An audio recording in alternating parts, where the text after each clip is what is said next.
Good morning. So thank you for being here. We're showing up 300 strong, so give yourself a round of applause. My name is Jeff McCord, and I have the honor of serving as the Commissioner of Labor and Workforce Development. And it is an honor and a pleasure to do so. But there's three things that I need to tell you before we get started this morning. First, the governor is coming. And there we go. And if the governor comes a little early, I'm going to stop talking, okay? And then I'll come back and finish maybe, unless he talks a lot, and then I won't come back at all. And so we have to get that straight. The second thing is we have some folks we need to recognize. So if you are on the state board, would you stand up for us? State Workforce Board. All right, stand up. Thank you. These volunteers are extremely important to the success of the things that we do. And the other very important thing is you may notice there's a blue box on some of your tables that looks like this. This is called a catch box. And so the catch box is a microphone. So if you want to speak, like when we have our panel later or anytime, just raise your hand and somebody will toss the catch box to you. There you go. And it has a motion sensor and it will shut off while it's coming to you. So if you happen to say a bad word, it won't catch it. So you don't have to worry about that. And you catch it and you speak into the black part, okay? And so do not throw these around when the governor's here, okay? There's a timeout chair in the back, and if you throw it when the governor's here, we're going to have to put you in timeout. Thank you again for being here. It's hard to bend down and talk in the microphone at the same time. I know we're going to talk a lot about processes and what best practices and the what and how of what we do, but I think it's also important to talk about the why of what we do. So people in this room in some form or fashion have some sort of derivative of workforce in their name. And that's a pretty cool thing to have because what we do in workforce, what our business is the capability business. And that's a really nice thing to have because we get to help build the capability of individuals and communities and organizations which promote the prosperity of our state.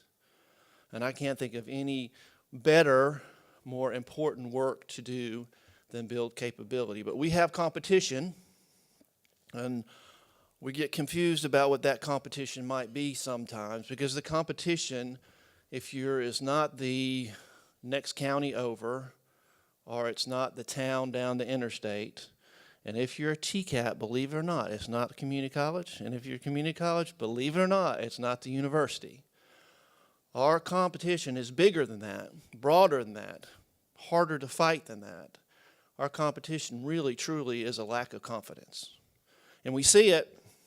We see it in the adult ed student who's trying to make it muster the courage to go back to class. We see it in the person in the reentry program who is nervous and not sure how to negotiate the next steps. We see it in a veteran trying to transition to civilian life. We see it in a high school senior not sure what they're going to do next year. We see it in the nervousness of an HR manager trying to figure out how she's going to upskill her people in order to maintain her competitive advantage so they don't shut down her plant. That lack of confidence siphons the ability to see opportunity and to act on opportunity. It creates doubt, and doubt not only spreads outward, it spirals downward. But that's the cool thing about the business we're in. Really, really cool thing about the business we're in because we get to fight that competition. We get to meet that competition. And we do it by building competency. Whether that be in an individual or an organization, we do it by coming alongside and helping to build competency. And as that competency builds, and you stack competency upon competency, capability emerges. And when that capability emerges, confidence builds. And with that confidence, people can see the opportunities before them, and they can act upon the opportunities before them, and prosperity grows. What you do, I know there's tough days when people don't treat you very well. I mean, I get treated poorly all the time, I'm just going to tell you. When people don't treat you very well, or sometimes you don't treat people very well. That happens from time to time. Frustration boils. It's important.